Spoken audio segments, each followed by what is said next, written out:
Hello guys, അപ്പം എന്നല്ലേ ഞാൻ നിങ്ങൾക്കൊരു അടിപൊളി ഫുഡ് സ്പോട്ട് പരിചയപ്പെടുത്തി തരട്ടെ. എവിടെയാണെന്നല്ലേ, നമ്മുടെ സ്വന്തം ജയകൃഷ്ണൻ ചേട്ടൻ്റെ അയ്യപ്പ കഫേ. ഇവിടെ എന്ന് പറയുമ്പോൾ മസാല ദോശ, നെയ്റോസ്റ്റ്, ഇഡ്ഡലി, ഉഴുന്നുവട, ചായ, കാപ്പി, ബൂസ്റ്റ്, ഹോർലിക്സ് എന്താ വേണ്ടെങ്കിൽ ഒക്കെ ഇവിടെ ഉണ്ട് കേട്ടോ. രാവിലെ ഒരാൾക്ക് വേണ്ട ഒക്കെ ഇവിടെ ഉണ്ട്. ഇതൊക്കെ ഉണ്ടാക്കുന്നത് നമ്മുടെ ജയകൃഷ്ണൻ ചേട്ടനും പിന്നെ ജയകൃഷ്ണൻ ചേട്ടൻ്റെ വൈഫും കൂടിയാണ് കേട്ടോ. അല്ലാണ്ട് വേറെ പുറത്തുനിന്ന് ആരുമില്ല. ഇവർ രണ്ടുപേരും കൂടി തന്നെയാണ് ഇത് മൊത്തം ഉണ്ടാക്കണം കേട്ടോ. എല്ലാം റെഡിയാക്കണതൊക്കെ ഇവർ രാവിലെ വന്ന് ഇതൊക്കെ റെഡിയാക്കി ഇവിടെ തന്നെ റെഡിയാക്കി ഉണ്ടാക്കണം കേട്ടോ. അതെല്ലാം ഞാൻ കഴിച്ച് നല്ല ചൂടും മസാല ദോശയും നല്ല അടിപൊളി ചൂടൻ ഒരു ബൂസ്റ്റ് ആയിരുന്നു കേട്ടോ. അടിപൊളിയായിരുന്നു. അപ്പോൾ കുറ്റൂർക്കൊക്കെ വരുമ്പോൾ നിങ്ങൾ റിട്ടേൺ പോകുമ്പോൾ കയറാം, അമ്പലത്തിൽ ഒന്ന് തൊഴുക, പുറത്ത് വന്ന് ഇത് കഴിച്ചാൽ അടിപൊളി ഫീലാട്ടോ. അപ്പോൾ ഇവിടെ നിന്ന് ഞാൻ ഇപ്പോൾ ഇഡ്ഡലി ഇതൊക്കെ ട്രൈ ചെയ്തു. എനിക്ക് മസാല ദോശയാണ് ഒന്നുകൂടി ഇഷ്ടമായത്. നിങ്ങൾ മസാല ദോശ ട്രൈ ചെയ്ത് നോക്ക്, എല്ലാം ട്രൈ ചെയ്ത് നോക്ക്. മസാല ദോശയാണ് കേട്ടോ ഒന്നുകൂടി അടിപൊളി.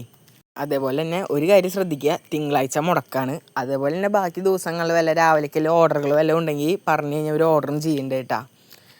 അപ്പോൾ ഇതിൻ്റെ കറക്റ്റ് സ്പോട്ട് വരുന്നത് നമ്മുടെ തൃശ്ശൂർ അമല ചൂരക്കാട്ടുകര നമ്മുടെ അയ്യപ്പൻകാവ് അമ്പലത്തിൻ്റെ തൊട്ട് നേരെ മുമ്പിലെ അയ്യപ്പ കഫേ കേട്ടോ. അപ്പോൾ എല്ലാവരും വന്ന് ട്രൈ ചെയ്ത് നോക്കൂ. നമ്മുടെ വീഡിയോസ് ഇനിയിടും, എല്ലാവരും കാണാം, സബ്സ്ക്രൈബ് ചെയ്യണം. അപ്പോൾ ബൈ.